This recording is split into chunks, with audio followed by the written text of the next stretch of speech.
یہ ثبوت کس طرح سے دے رہا ہے آدمی؟ ثبوت اس طرح سے دے رہا ہے کہ انہوں نے اپنی فکر کا جو مرکز ہے وہ کوئی تخیل پر نہیں رکھا ہے، متخیلہ جو ہے وہ ان کے یہاں زیادہ نہیں ہے، لیکن ان کے یہاں جو چیز سب سے بڑی ہے وہ یہ ہے کہ انہوں نے سیرت طیبہ کو اپنا موضوع بنایا ہے، اور اس طرح سے ان کے یہاں ایک سیرت طیبہ کی جو اشاراتی معنویت ان کے یہاں پیدا ہوئی ہے اس نے ان کی شاعری کو بڑا بنا دیا ہے۔ اب میں آپ سے عرض کروں، جیسے ان کا ایک شعر مجھے ذہن میں یہ ہے میرے پاس جو میں نے اس کتاب سے نقل کیا، اور وہ شعر جو ہے اس زمین میں بڑی معروف میر انیس کی وہ ہے کہ خیال خاطر احباب چاہیے ہر دم، انیس ٹھیس نہ لگ جائے آبگینوں کو۔ اب دیکھیے اس زمین میں آدمی شعر لکھ رہا ہے اور وہ کس طرح سے اس سیرت طیبہ سے، رسول اللہ کے اسوہ حسنہ سے کس طرح سے معاملات کو اخذ کر کے اپنی شاعری کا حصہ بنا رہا ہے، یہ اس میں نظر آئے گا کہ میرے نبی کا ہے فرمان، میرے نبی کا ہے فرمان سر جھکا کے چلو، میرے نبی کا ہے فرمان سر جھکا کے چلو، ہمیشہ لگتی ہے ٹھوکر بلند بینوں کو۔ یہ بلند بینوں کی ترکیب جو ہے یہ اصل میں اشارہ کر رہی ہے اس تربیت کی طرف جو انہیں احسان دانش کے اتنا مشکل قافیہ وہ جس طرح نبھا رہے ہیں اور اس کے اندر حسن کے ساتھ نبھا رہے ہیں، یہ ہے ان کا بہت خوبصورت بات، بہت خوبصورت بات۔ آپ یہ دیکھیے نا کہ یہ وہ دور ہے کہ جب ہمارے زیادہ نعت نگاروں کی اکثریت جو ہے وہ سراپا نگاری کی طرف مائل تھی، ٹھیک ہے، یعنی اس وقت حضور کی سیرت اور ان کے کردار کے مختلف پہلوؤں پر کم روشنی ڈالی جاتی تھی اور انہیں مرکز فکر کم بنایا جاتا تھا۔ یہ تو اصل میں گزشتہ 20-25 30-35 منظر بھائی، لیکن اگر آپ اس زمانے کے ان شعراء کو جو خالصتاً نعت گوئی کی طرف مائل تھے، جس میں میں آپ کو محسن کاکوربی کو کہہ سکتا ہوں، اس میں آپ اعلیٰ حضرت عظیم البرکت مولانا احمد رضا خان صاحب بریلوی اس میں موجود ہیں، اسی طرح سے مولانا حسن رضا خان صاحب ان میں موجود ہیں، یہ تمام افراد وہ تھے جنہوں نے کہ رسول اللہ صلی اللہ علیہ وسلم کی سیرت طیبہ کو اپنی نعتوں میں موضوع باقاعدہ بنایا ہے۔ نہیں، اس سے انکار نہیں ہے، یہ تو میں کہہ رہا ہوں، مانتا ہوں، ایسی بات نہیں ہے، لیکن میرے کہنے کا مقصد یہ ہے کہ وہ زمانہ جو تھا اس دور میں میری نظر سے جتنی بھی یعنی نعت نگاروں کے مجموعے اس میں اکثر جو ہے اس میں قصیدہ نگاری جہاں تک احمد رضا خان کا یا کئی تو بڑی قصائد بہت خوبصورت قصائد ان کے ہاں سراپا نگاری ہے، کردار اور سراپا نگاری بھی بہت اچھا ہے، تو محبت کا ایک ایسا ہے، تو وہ تو ان لوگوں میں ہے کہ جو دیکھ کر لکھ رہے ہیں نہیں بھائی، آج بھی ضروری ہے، سراپا نگاری آج بھی ہے، سینے روشن، آنکھیں روشن ہیں جن کی اس تصور سرکار دو عالم سے، یہ وہ لوگ ہیں۔ جی ہاں، تو دیکھیں یہ اس سے تو عقیدت کا اور بے انتہا محبت کا اظہار ہوتا ہے اور اس کی آج بھی ضرورت ہے، لیکن آج زیادہ ضرورت اس بات کی ہے کہ ہم حضور کی سیرت و کردار کے پہلوؤں کو اجاگر کر کے نئی نسل کی تربیت کریں، اس پر گفتگو کریں گے، اور وہ جو ایک ملت اسلامیہ کا درد ان کے ہاں اقبال کی تقلید کرتے ہوئے، مولانا ظفر علی خان کی، ماہر القادری کی تقلید کرتے ہوئے جو ان کے ہاں نظر آ رہا ہے، اس پر بھی ناظرین اس کا بھی کریں گے کہ جس طرح ان کی شاعری میں جا بجا بلکہ ہر دوسرے تیسرے چوتھے کلام میں ان کے ہاں اس ملت اسلامی کا درد جو ہے وہ اجاگر ہوتا، وہ محسوس ہوتا ہے، اس پر بھی ذکر کریں گے کہ یہ غالباً ہر دور کی ضرورت رہی ہے، اور 1997 میں ان کا انتقال ہوا ہے، تو یقیناً یہ اس دور کی بھی بہت اہم ضرورت تھی اور آج بھی اس کی شدید ضرورت ہے، اس پر بھی انشاءاللہ بات کریں گے۔ کلام شامل کرتے ہیں، ہمارے ساتھ محمد راشد اعظم تشریف فرما ہے جو یہ شرح حاصل کر رہے ہیں۔ بسم اللہ۔ درِ حضور پہ لوگ آؤ چلتے ہیں، درِ حضور پہ لوگ آؤ چلتے ہیں، غم و علم کو خوشی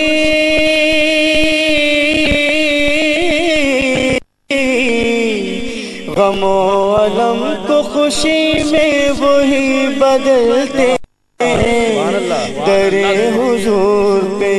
لوگ آؤ چلتے ہیں، مدینے چلو مدینے چلو مدینے چلو مدینے چلو،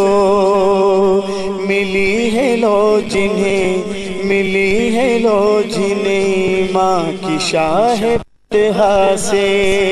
ملی ہے لو جنہیں ایمان کی شاہ بطحا سے وہی چراغ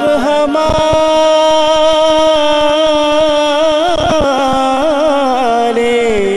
وہی چراغ ہمارے دلوں میں جلتے ہیں در حضور پہ لوگ آؤ چلتے ہیں در حضور پہ لوگ آؤ چلتے ہیں مدینے چلو مدینے چلو مدینے چلو مدینے چلو انہی کا گھر ہے زمانے میں مرکز ادراک انہی کا گھر ہے زمانے میں مرکز ادراک وہی ہے علم کے چشمے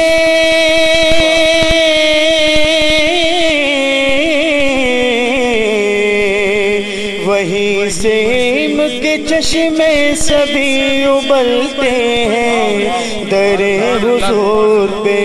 لوگ آؤ چلتے ہیں در حضور پہ لوگ آؤ چلتے ہیں مدینے چلو مدینے چلو مدینے چلو مدینے چلو سہارا ان کا ہے مضبوط ہر سہارے سے سہارا ان کا ہے مضبوط ہر سہارے سے کہ زور والے بھی اس سے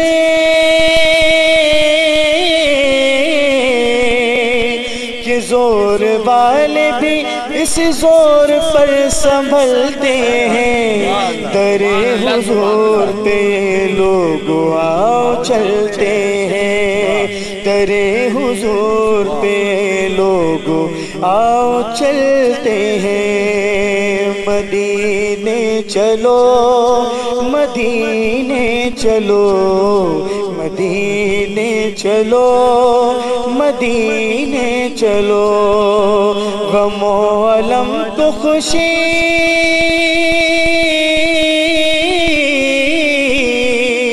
غم و علم کو خوشی میں وہی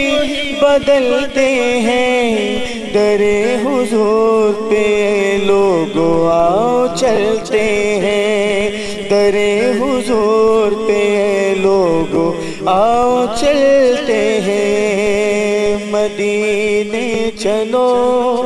مدینے چلو مدینے چلو مدینے چلو سبحان اللہ سبحان اللہ۔ میں جس کا ذکر کر رہا تھا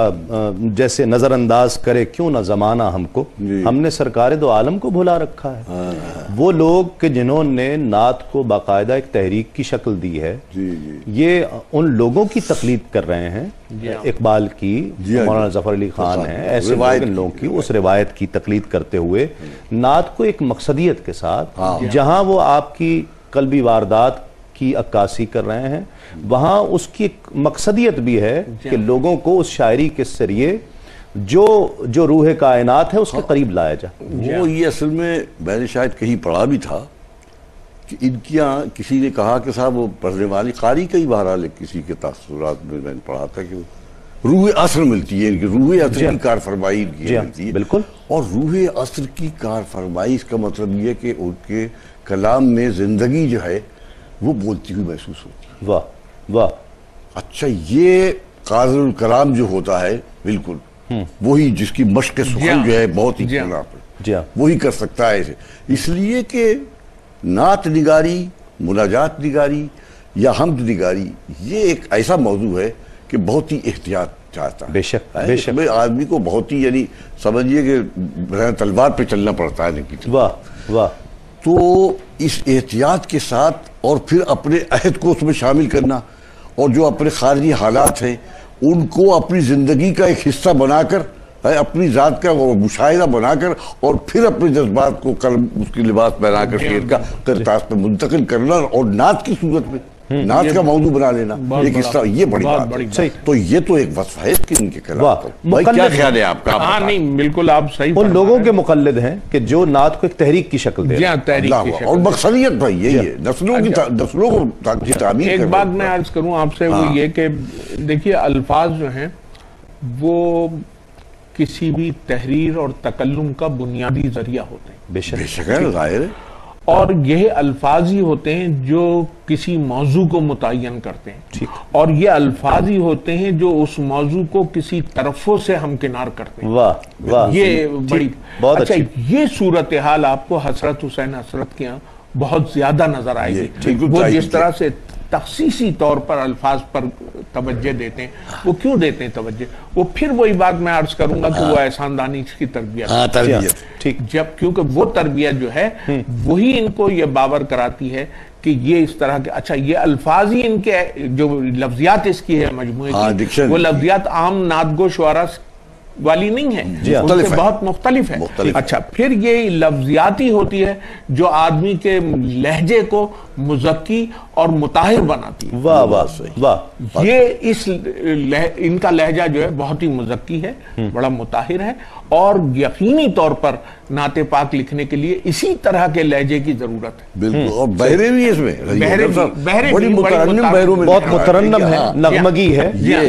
بہت روانی ہے، بہت روانی ہے. اور خیال کیا ہے کہ صاحب میں اپنے فن کا مظاہرہ کروں، مشکل پسندی کا،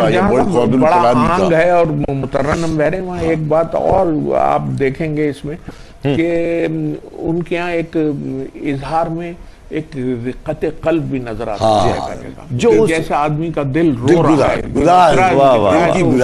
رو بھی رہا ہے. میں یہی چاہ رہا تھا کہ اس پر گفتگو کی جائے کہ وہ جو محبت رسول کا جو عنصر ہے وہی کبھی تحریک کی شکل اختیار کر رہا ہے، کبھی التجا کی شکل اختیار کر رہا ہے، کبھی استغاثہ بن رہا ہے، کبھی دعا کی شکل، کبھی حضور سے محبت، کبھی تڑپ کا اظہار ہے، کبھی فراق ہے، کبھی وصل ہے. یہ کیفیات ہیں ساری، یہ سب محبت کے رنگ ہیں نا منظر صاحب؟ جی ہاں، کیا کہتے ہیں؟ بالکل یہ محبت کے مختلف رنگ ہیں. آپ نے بالکل صحیح فرمایا اصل میں. اور دیکھیے نا، اور نعت میں اس کا اظہار کرنا، جی ہاں، نعت کا یہ بڑی مشکل چیز ہے. دیکھیے یہ آدمی کو لے جاتے مجازی شاعری کی طرف. یہ وہ رنگ ہیں کہ جو مجازی شاعری کی طرف بھی لے جاتے ہیں اور آدمی بہت جلدی بہک جاتا ہے اگر وہ احتیاط سے کام نہ لے. لیکن ہم نے دیکھا کہ نعت میں ان کی جو ہے اس کا بہت انہوں نے خیال رکھا، اور اسی کی وجہ سے ہم یہ کہہ سکتے ہیں کہ یہ نعت نگاروں میں ایک ان کا مقام ہے، اور یہ اس نعت نگاری کے ارتقاء میں انہوں نے ایک اہم رول ادا کیا. ایک ان کا مقطع ہے ایک نعت کا. یہاں آپ یہ دیکھیں کہ در رسول سے نسبت ہے جس کو اے حسرت، در رسول سے نسبت ہے جس کو اے حسرت، انہی کے ذکر میں ہستی گزار دیتا ہے. یہ پوری زندگی بتائیے وابستگی ہے، یہ جو سپردگی ہے، یہ تمام کی تمام جو یہ ظاہر کرتی ہے کہ اس آدمی کے یہاں ایک عشق رسول کا ایک گداز موجود ہے، ایک شعلہ اس کے یہاں موجود ہے، جس کی بنیاد پر وہ چاہتا ہے کہ اس شعلے کا اس طرح سے اظہار کرے کہ پوری کائنات جو ہے وہ عشق رسول سے روشن ہو جائے. واہ. آخری بات کیا کہتے ہیں حسرت صاحب کے لیے؟ لب لباب خلاصہ جسے کہہ لیں. بھئی میں یہ سمجھتا ہوں کہ بہرحال ان کا جب تاریخ مرتب ہوگی ہمارے عہد کے نعت نگاروں کی، تو بہرحال کوئی بھی مورخ اس حیثیت سے کہ ان کی تھوڑی بہت انفرادیت پائی جاتی ہے کوئی نظر انداز نہیں کر سکے گا. اور یہ بہت بڑی بات ہے صاحب، بہت کارواں ہے، بہت بڑی بات. آپ کیا کہتے ہیں بھائی صاحب؟ میں تو بنیادی طور پر ان کی جو شعر گوئی ہے اور جو ان کے یہاں سلیقہ اور قرینہ ہے نعت لکھنے کا، اس سے میں خاصا متاثر ہوا. اور مجھے ٹھیک ہے کچھ شاعر ہمارے یہاں ہیں جو بہت احتیاط سے کام لیتے ہیں اور بہت اچھا لکھا ہے، انہوں نے نعت پاک میں بہت بڑا کام کیا، لیکن یہ کہ ایک ایسا آدمی جس نے اپنے تعارف کی جانب کوئی توجہ نہیں دی نعت پاک کے حوالے سے، اس کے ہاں یہ سلیقہ قرینہ دیکھ کر یہ یقین ہو جاتا ہے کہ اس کے ہاں ایک اخلاص موجود تھا اور اس اخلاص کی بنیاد پر اس نے یہ تمام کام. شاید وہ ایک خلوت پسند تھے. یہ بھی ایک وجہ ہو سکتی ہے کہ وہ گمنامی کی زندگی انہوں نے اس عجز و انکساری کے ساتھ کبھی وہ مشاعروں میں شریک اس طرح سے نہیں ہوئے, شاید اس وجہ سے گمنامی ہو. لیکن ان کا جو نہیں تھی اسے ہم لوگ سمجھتے ہیں, لیکن ان کے اندر جو محبت کا شعلہ روشن وہ اپنے اندر گم تھے, وہی وہ روشنی پھیلاتا تھا. اس سے وہ مطمئن تھے. آدمی کا خود مطمئن ہونا یہ وہ تو ایسا آدمی تو اپنی ذات میں خود ایک انجمن بن جاتا ہے.